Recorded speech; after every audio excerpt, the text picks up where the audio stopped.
जय हिंद साथियों। जय हिंद। आज हम हिस्ट्री का जो हमारा नेक्स्ट पोर्शन है उसे स्टार्ट करेंगे। ठीक है, ये जो है हिस्ट्री जो हम पढ़ रहे हैं ये हमारी किस काम आएगी पता है तुम्हें? ये कंपटीशन लेवल की जो तैयारी, जैसे पुलिस है और जो गवर्नमेंट जॉब रहती हैं, group D, group C, group B, उनके लिए हम उस लेवल तक की हिस्ट्री पढ़ेंगे। ठीक है, तो जो हमारा हिस्ट्री में कौन सा टॉपिक चल रहा था? प्राग ऐतिहासिक काल। ठीक है, कौन सा चल रहा था?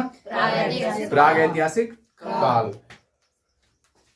जो हमने प्राग ऐतिहासिक काल में कई चीजें पढ़ी थी जो आपको पता ही होगा, उसका हम एक बार रिवीजन कर लेते हैं 5 मिनट। ठीक है, उसके बाद में हम आगे नेक्स्ट बढ़ेंगे। ठीक है, समझ रहे हो ना? तो हिस्ट्री है उसको हमने कितने भागों में बांटा था? 3 भागों में। कितने भागों में? 3 भागों में। और नंबर 1 प्राग ऐतिहासिक काल, नंबर 2 था आद्य ऐतिहासिक काल और नंबर 3 था ऐतिहासिक काल। ठीक है, प्राग ऐतिहासिक काल में हमें क्या क्या मिला था? वस्तुओं के आधार पर हमने जो प्राप्तविद के थ्रू हमें जो वस्तुएं मिली थी उससे हमने पता लगाया था कि कौन सी चीज क्या कैसे उसको जो सबसे पहले का काल है उसे हम प्राग ऐतिहासिक काल कहते हैं। ठीक है, समझ रहे हो ना? इसमें लिखित हमें कुछ भी नहीं मिला है, वस्तुओं के आधार पर ही हमने जो खोजा है सब कुछ वस्तुओं के आधार पर ही खोजा गया है। और आद्य ऐतिहासिक काल था, इसमें हमें लिखित तो मिला है बट हमें इसमें कोई जो लिखावट है वो हमारे समझ से बाहर है, मतलब हम उसे पढ़ नहीं सकते, समझ नहीं सकते। तो लिखा हुआ मिला है बट उसे हम पढ़ नहीं सकते। ठीक है, और जो ऐतिहासिक काल है ये लिखा हुआ भी मिला है और इसे हम पढ़ भी सकते हैं। ठीक है, समझ रहे हो ना? नेक्स्ट, इसको किसने बांटा था? जो लिखावट के आधार पर बांटा था वो किसने बांटा था? जॉन ब्रूस ने। किसने? जॉन ब्रूस ने। उसके बाद में एक और हमारे पुरातत्वविद थे जिनका नाम था क्रिश्चियन थॉमसन। क्रिश्चियन थॉमसन ने इसे वस्तुओं के जो वस्तुएं मिली थी ना उनके आधार पर बांटा था। जैसे कि प्राग ऐतिहासिक काल में क्या हुआ था, जो हमारे स्टोन पत्थरों का यूज किया गया था, इसलिए इसे पत्थर काल या स्टोन एज भी कहते हैं। ठीक है, और आद्य ऐतिहासिक काल है, इसमें जो क्या कहते हैं, ये कांसा मिला था, इसलिए इसे कांस्य युगीन सभ्यता भी कहते हैं। या फिर इसमें हम क्या पढ़ेंगे? सिंधु सभ्यता। और सिंधु सभ्यता या कांस्य युगीन सभ्यता ये थॉमसन ने बांटा था, जो कांसा मिला था उसके आधार पर। ठीक है, उसके बाद में जो ऐतिहासिक काल है इसमें हमें क्या मिला था? लोहा। ठीक है, तो लोहा, ऐतिहासिक काल को लोहा काल भी कहा गया या लौह युगीन कहा गया। और जो आद्य ऐतिहासिक काल था वो कांसे के थ्रू बांटा गया और इसमें स्टोन। ठीक है, तो जो प्राग ऐतिहासिक काल है उसमें प्राग ऐतिहासिक काल जो बहुत पुराना, जब मनुष्य बिल्कुल कैसे थे, इसे हम एक कहानी के थ्रू समझेंगे। समझ रहे हो ना? जैसे कि मान लो कोई चीज, अगर हम जब कोई कहानी सुनते हैं या कोई पिक्चर देखते हैं, ठीक है, या कोई क्लिप देखते हैं तो वो हमें याद बनी रहती है। क्यों बनी रहती है? क्योंकि वो एक स्टोरी वाइज होती है। और जबकि हम इतिहास पढ़ते हैं किसके थ्रू पढ़ते हैं? ये पढ़ते हैं एक मतलब स्टडी के थ्रू। जैसे कि भाई पहले पॉइंट टू पॉइंट पढ़ते जाते हैं, एक तरफ मतलब घसीटा सा मार देते हैं तो समझ में नहीं आता है इतिहास। ठीक है, उसके लिए हम इसको, जो इतिहास है ना, इसको हम एक बिल्कुल स्टोरी बेस पे पढ़ेंगे। अगर तुम स्टोरी बेस पे पढ़ोगे ना इसको तो ये बहुत अच्छे से तुम्हें याद भी होगा और तुम्हें ध्यान भी बना रहेगा। ठीक है, तो इसमें क्या हुआ था प्राग ऐतिहासिक काल में? प्राग ऐतिहासिक काल सबसे पुराना काल, मतलब इसमें पत्थरों का यूज किया गया था। ठीक है, जब प्राग ऐतिहासिक काल में स्टार्टिंग का जो काल था ना, उसमें लोग कैसे थे? पहले जो लोग थे वो कैसे थे? एकदम असभ्य थे, बिल्कुल उनमें कोई मनुष्य जैसा सेंस नहीं था। ठीक है, वो लोग क्या करते थे? किसी को भी खा जाते थे, किसी को भी मार देते थे, भूख लगी तो कुछ भी करते थे। ठीक है, इसलिए जो उस काल को जो कहा गया वो क्या कहा गया? उसको पुरापाषाण काल। क्या कहा गया उसको? पुरापाषाण काल। तो पुरापाषाण काल में असभ्य लोग थे। सबसे पहले असभ्य लोग कहाँ पे पले थे? अफ्रीका में। कहाँ पे पले थे? अफ्रीका। तो क्वेश्चन आता है कि जो मानव का पालना किसे कहते हैं? मानव का पालना किसे कहते हैं? वो कहते हैं अफ्रीका को। किसे कहते हैं? अफ्रीका को। समझ रहे हो ना? Yes sir. असभ्य लोग थे अफ्रीका में, सबसे पहले अफ्रीका में पले वो लोग। तो असभ्य लोग सबसे पहले कहाँ पले थे? अफ्रीका में। ठीक है। इन लोगों ने उस टाइम पे आग की खोज की थी। किस चीज की? आग की खोज की थी। ये लोग क्या करते थे? खाना बदोबस्ते खाते थे। जो अभी हमने बताया कि इन लोगों को कुछ भी काम नहीं था, सिर्फ एक खाने के अलावा। शिकार करते थे, खाते थे, मारते थे, बड़े बड़े पत्थरों के हथियार बना लिए थे, या फिर पत्थर मार के, या जो उसको घिस घिस के, और तब जो जानवरों को मारते थे, शिकार करते थे और फिर उनको खाते थे। तो इसका मतलब क्या हुआ? सिर्फ वो लोग खाना बदोश थे। समझ रहे हो ना? सिर्फ खाना बदोश थे, आंखें तक, मतलब शिकार करना। ठीक है? समझ रहे हो ना? Yes sir. उसके बाद में लोग जैसे जैसे टाइम बीतता गया, उनमें थोड़ी समझदारी आई। जैसे कि देखो क्या होता है, स्टार्टिंग जब होती है कोई चीज तो परफेक्ट नहीं बनती है, उसमें धीरे धीरे सुधार होते हैं और होते ही जाते हैं सुधार। समझ रहे हो ना? धीरे धीरे सुधार होते हैं। इसका मतलब क्या हो गया कि भाई जो पहले के लोग थे वो तो असभ्य थे, धीरे धीरे उनमें बदलाव आया, तो उन्होंने छोटे पत्थरों का यूज करना स्टार्ट कर दिया। किस चीज का? छोटे पत्थरों का यूज। छोटे पत्थर के हथियार, जिन्हें क्या कहा गया? माइक्रोलिथ। क्या कहा गया? माइक्रोलिथ। ठीक है। उसके बाद में उन्हें जो मानव को दफनाते हैं ना, जैसे कोई भी इंसान जब मर जाता है, हिंदू में जलाते हैं, मुसलमानों में उसको दफनाते हैं। ठीक है। तो अंत्योष्टि किसे कहते हैं? अंत्योष्टि एक हिंदुओं का 16वां संस्कार है। दरअसल क्या होता है, जो हमारे पहले के वेद पुराण हैं उनमें इन चीजों की चर्चा की गई। जो पहले के ऋषि मुनि थे वो इन चीजों को पढ़ाते थे, लेकिन आज की जनरेशन है इन चीजों को भूलते जा रही है। समझ रहे हो ना? कई यहाँ पर ज्यादातर किसी को नहीं मालूम रहता है कि अंत्योष्टि क्या होता है। अंत्योष्टि जो हमारे संस्कार हैं, 16 संस्कार हैं, वो अंत्योष्टि 16वां संस्कार है, हमारा अंतिम संस्कार। लेकिन किसी को मालूम नहीं है कि अंत्योष्टि जो है, जो हमारे 16 संस्कार हैं वो क्या है। समझ रहे हो ना? हमारे जो 16 संस्कार हैं वो क्या है, किसी को नहीं मालूम रहता। ठीक है। तो जो हमारी पहले जो कल्चरल थी और आज जो है वो बदलती जा रही है। समझ रहे हो? ये पहले पढ़ाया था, लेकिन अब कोई ध्यान नहीं देता। ना कहीं स्कूलों में ये चीज पढ़ाई जाती है, ना कहीं और कहीं पे कोई। ये चीजें धीरे धीरे बदल रही हैं। ठीक है। तो इसमें दो चीजें सामने आई। Number 1 microlith. ठीक है। नंबर 2 जो है अंत्योष्टि कार्यक्रम। तो समझ, अंत्योष्टि समझा कि किसे कहते हैं? समझ में आया? एक मिनट।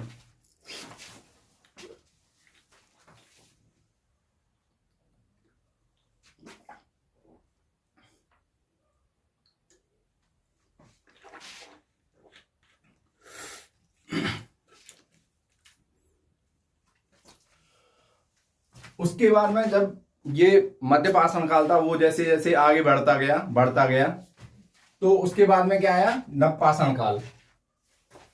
क्या आया? नवपाषाण काल। नवपाषाण काल में लोग, नवपाषाण काल, ये मैं थोड़ी सी चीज आपको एक्स्ट्रा बता देता हूं। जैसे जो प्रापाषाण काल था, इसकी एक टाइमिंग भी थी। टाइमिंग क्या थी इसकी? 25 लाख BC से 12 के BC तक। 12 के BC तक। ठीक है। और जो ये मध्यपाषाण काल की थी, ये थी 12 के से 5 के तक। ठीक है। और जो नवपाषाण काल की थी, ये थी 5 के से 3 के तक। ठीक है। ये टाइमिंग थी इन तीनों की। तो धीरे धीरे जो समय आगे बढ़ रहा है, ठीक है, आगे बढ़ रहा है, तो लोग बदलेंगे भी। समझ रहे हो ना? तो क्या हुआ फिर? नवपाषाण काल की स्टार्टिंग हुई। जब नवपाषाण काल की स्टार्टिंग हुई तो लोगों ने क्या किया? सबसे पहले कहाँ रहते थे लोग? अफ्रीका में। ठीक है। अफ्रीका में लोग रहते थे। मैं तुम्हें थोड़ा इसको रफ कर देता हूं, उसके बाद में ठीक से बेटर समझा पाऊंगा। तो जो लोगों का पालना सबसे पहले कहाँ हुआ था? अफ्रीका। अफ्रीका हमारा यहाँ पे है। ठीक है। अफ्रीका कहाँ है? यहाँ पे है अफ्रीका। और यहाँ से एशिया यहाँ पड़ता है। कहाँ पे? यहाँ पे एशिया। ठीक है। एशिया हमारा यहाँ आता है। तो लोग कैसे आए थे, देखो हम एक स्टोरी वाइज चल रहे हैं, ठीक है, जिससे कि तुम्हें याद बना रहे। यहाँ पे क्या हुआ, अफ्रीका में लोगों में लड़ाई हो गई, भयंकर मारकूट हो गई। तो लोग एक दूसरे पक्ष वाले वहां से आगे चले गए, बढ़ते गए वो एशिया में पहुंच गए, और वो आ गए एशिया के कहाँ पे, मेहरगढ़ में। जब उस टाइम पे फिर वो लोग वहां पे भूखे मरने लगे, उन्हें कुछ खाने को नहीं मिला, क्योंकि भाई उनके सारे संसाधन कहाँ पे थे, पीछे, ठीक है, पीछे छोड़ आए थे वो लोग। तो उन्होंने यहाँ पे आके सबसे पहले क्या किया, कुछ खाने के लिए जब उनको कुछ नहीं मिला तो उन्होंने कृषि करना स्टार्ट किया। जब कृषि करना स्टार्ट किया तो उन्होंने अपने आवास भी स्थायी बनाए, ठीक है, आवास स्थायी बनाए। तो उन्होंने जानवर को भी पाला, और जानवर कौन सा पाला, सबसे पहले कुत्ता। उसके बाद में इस काल में जो नप्पासन काल में पहिए की खोज भी हुई थी, ठीक है। तो कृषि, सबसे पहले कृषि किस किस चीज की हुई, कृषि जो हुई थी वो 7000 BC में हुई थी। कब हुई थी, 7000 BC में, ठीक है। और जो सबसे कृषि हुई थी वो मेहरगढ़ में जो हुई थी, वो हुई थी गेहूं की कृषि। मेहरगढ़ में किसकी कृषि हुई थी, गेहूं। तो क्वेश्चन आएगा सबसे पहले गेहूं कहां पर उगाया गया, या गेहूं के साक्ष्य कहां से मिलते हैं। तो तुम्हें क्या लगाना है, मेहरगढ़, ठीक है, क्या लगाना है, मेहरगढ़। उसके बाद में जौ आता है। जौ की कृषि कहां पर हुई थी, ईरान में। जौ की कृषि कहां हुई थी, ईरान में। जौ के जो साक्ष्य मिलते हैं वो हमें ईरान से मिलते हैं, ठीक है।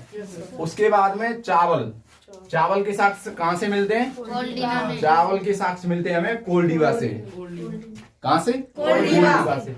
ये तीनों जो इन तीनों जो ये थे हमारे खाद्यान्न, इनका जो साक्ष्य मिलता है ये कब मिलता है, 7000 BC में। 7000 जब BC चालू था उस टाइम के साक्ष्य मिले हमें, इसके गेहूं के, जौ के और चावल के। लेकिन कुछ ही दिन पहले एक नवीनतम खोज हुई है, वो चावल की खोज हुई है, कि सबसे पहले जो चावल हुआ था वो नवीनतम जो चावल के खोज हुए हैं, चावल के साक्ष्य, वो हमें कहां से मिले, लोहरादेव से। लोहरादेव कहां पे, यूपी में।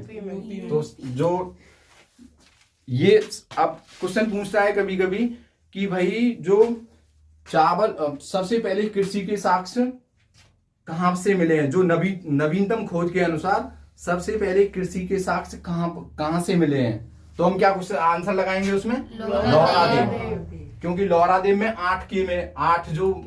8 के जो BC था उसमें कृषि स्टार्ट हुई थी। वहां पे 8K के साक्ष्य मिले लोहरादेव से, और ये मिले हमें 7K से, ठीक है। समझ रहे हो ना। उसके बाद में आता है हमारा, कुछ चीजें और आती हैं, एक बार अगर आप चाहो तो इसका स्क्रीनशॉट ले सकते हो, ठीक है।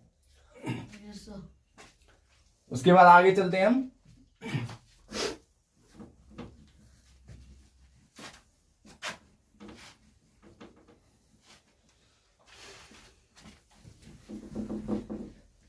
समझ रहे हो ना, यस सर।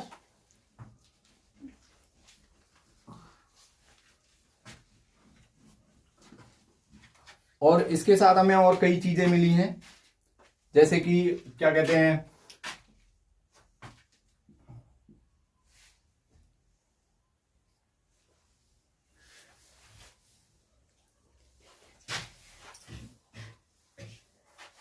ये हमारा भारत है, ठीक है। यहाँ पे हमें मद्रास से क्या मिले हैं, मानव का कंकाल मिला है।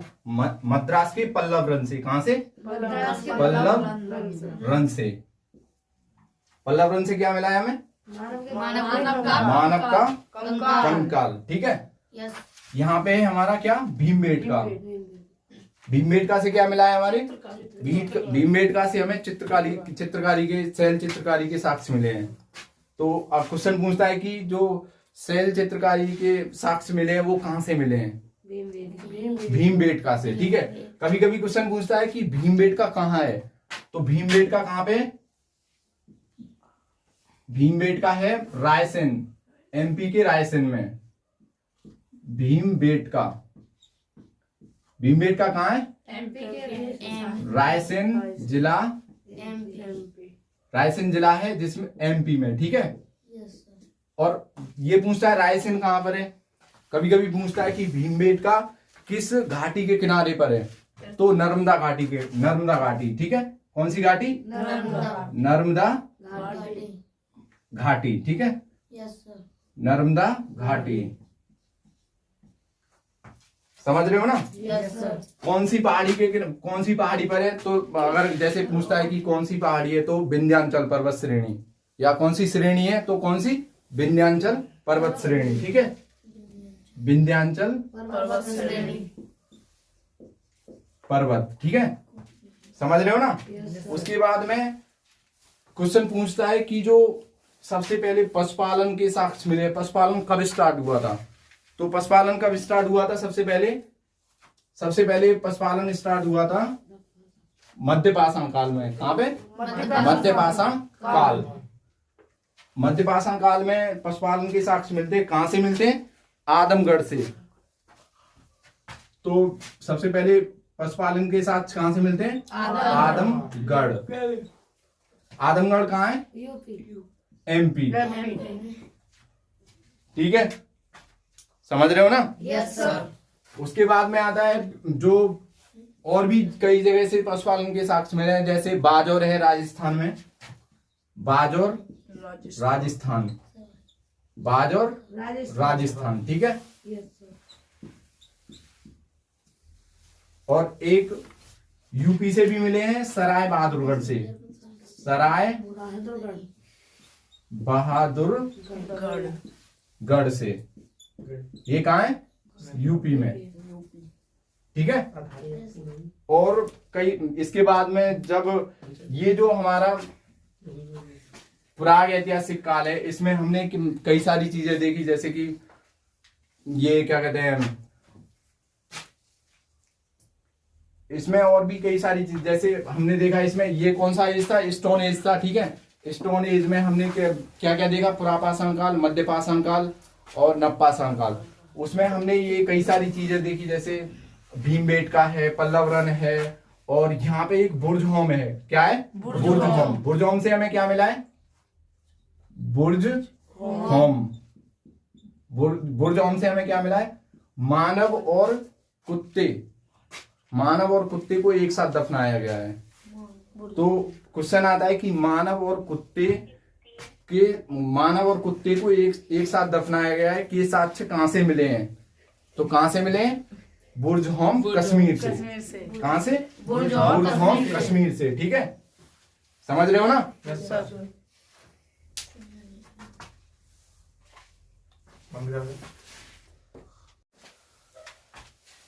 इसके बाद में हम और थोड़ी सी चीजें उसके बारे में जान लेते हैं, जैसे कि ये जो हमारा प्राग ऐतिहासिक काल था, इसको हमने 3 भागों में बांटा था। इसके कुछ इंपॉर्टेंट पॉइंट हैं।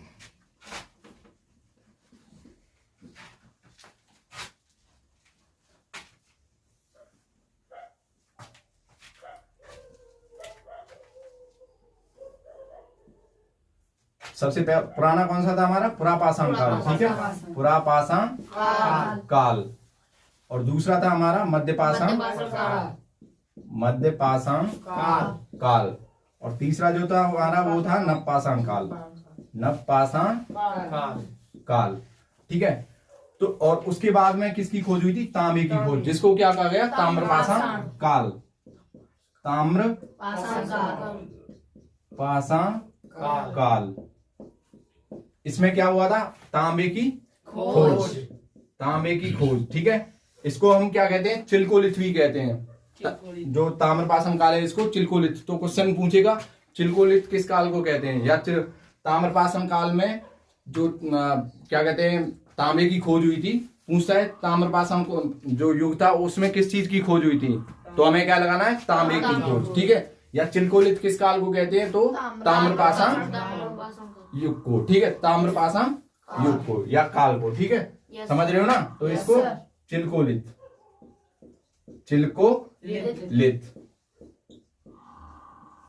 उसके बाद में ये नवपाषाण काल था। इसमें हमें शवों का ढेर मिला था। जो शवों का ढेर मिला था उसको, शवों के ढेर को क्या कहते हैं? शवों का ढेर, उसको क्या कहते हैं हम? मेगालिथ। मतलब मेगा एक बड़े को कहते हैं, मेगालिथ मतलब शवों का ढेर।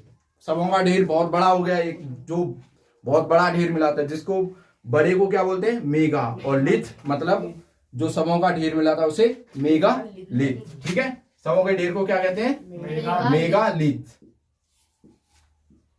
मेगालिथ।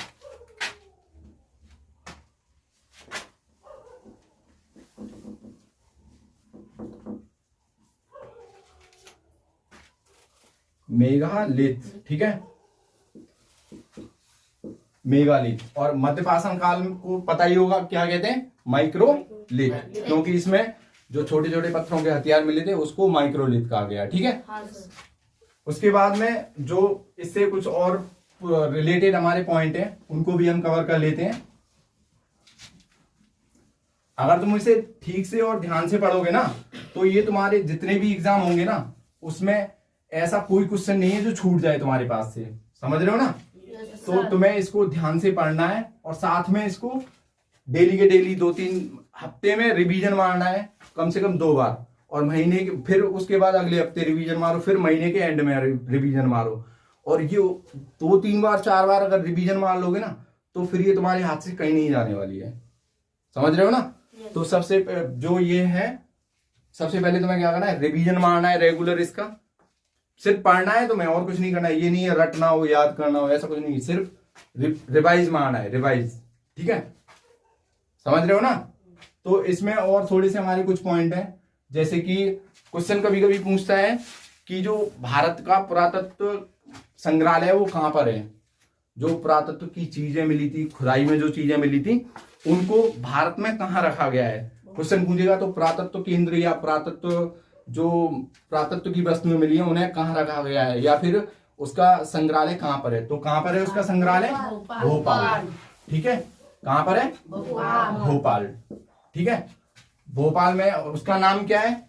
नाम है मानव संग्रहालय। लेकिन अभी पहले उसका नाम क्या था? मानव संग्रहालय। लेकिन अभी क्या नाम है इसका?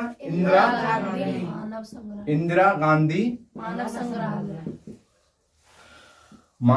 संग्रहालय। मानव संग्रहालय। ठीक है, तो जो उसके बाद में पूछता है, जब भाई संग्रहालय है भारत में तो कोई ना कोई उन चीजों को खोजने वाला भी रहा होगा जिसने खुदाई करवाई होगी, या जो हमारे भारत के पुरातत्वविद थे। तो क्वेश्चन पूछता है कि भारत के जो पुरातत्वविद थे उनका नाम क्या है। तो उनका नाम क्या है? उनका नाम है कनिंघम। ठीक है, कनिंघम कौन है? भारत के पुरातत्वविद जिन्होंने जो सर्वे किया था, ये जो जितने भी जो ये चीजें खुदाई में निकली हैं उनका सर्वे किया था, वो कौन थे? कनिंघम। ठीक है, और जब ये भारत का पूछ रहा है तो फिर एक विश्व का भी होगा। जब विश्व का कौन सा है? विश्व का है हमारा कोपेनहेगन, डेनमार्क में। कहां पर? Copenhagen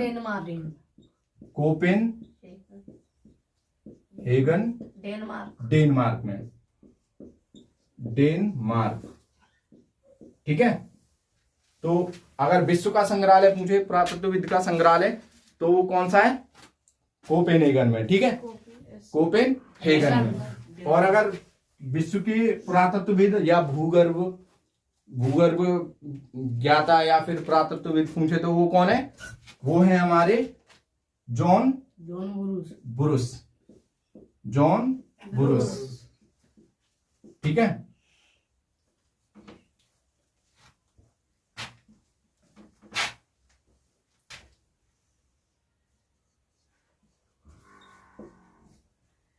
John बुरुस। ठीक है, और जो हमारा ये क्या कहते हैं पुरातत्व का अध्ययन है, सब ये विश्व में किसने किया था? जॉन बुरुस ने। और अगर भारत के पूछे तो कौन है? कनिंघम। भारत का जो संग्रहालय है, पुरातत्वविद का संग्रहालय, वो कहाँ पे? भोपाल में। उसका नाम क्या है? इंदिरा गांधी मानव संग्रहालय। ठीक है, समझ रहे हो? कभी कभी क्वेश्चन पूछता है जो ये पुरातत्व है, पुरातत्व ये किसके अंतर्गत आता है?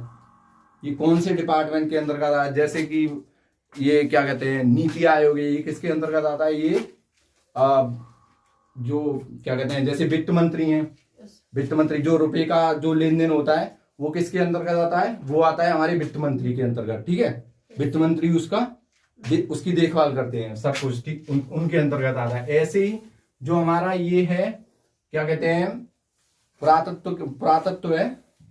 पुरातत्व विज्ञान है, ये किसके अंतर्गत आता है? ये आता है हमारे सांस्कृतिक डिपार्टमेंट के अंदर। ठीक है, या सांस्कृतिक मंत्रालय। कौन सा मंत्रालय? सांस्कृतिक मंत्रालय। ठीक है,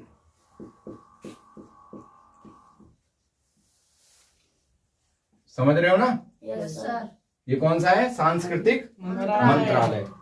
ठीक है, और इससे रिलेटेड और जो भी हमारे क्वेश्चन होंगे वो हम आपको एक दिन टेस्ट लेंगे, आपका टेस्ट कराएंगे, उसमें सारे क्वेश्चंस होंगे तुम्हें बताए जाएंगे, और हो सकता है उसकी हम पीडीएफ भी प्रोवाइड करेंगे आप लोगों को। ठीक है, समझ रहे हो ना? Yes sir. तो इसके साथ ही हमारा जो ये चैप्टर है वो प्रागैतिहासिक काल है, ये हम आगे इसके बाद में हम अगला वाला जो हमारा ये आद्य ऐतिहासिक का, ये अब आगे नेक्स्ट चालू करेंगे इसको हम। ठीक है, अगर कोई भी डाउट हो तो कमेंट करें और हमें बताएं, ताकि हम उसमें थोड़ा सा और ऐड करें, हमारा और एफर्ट दें।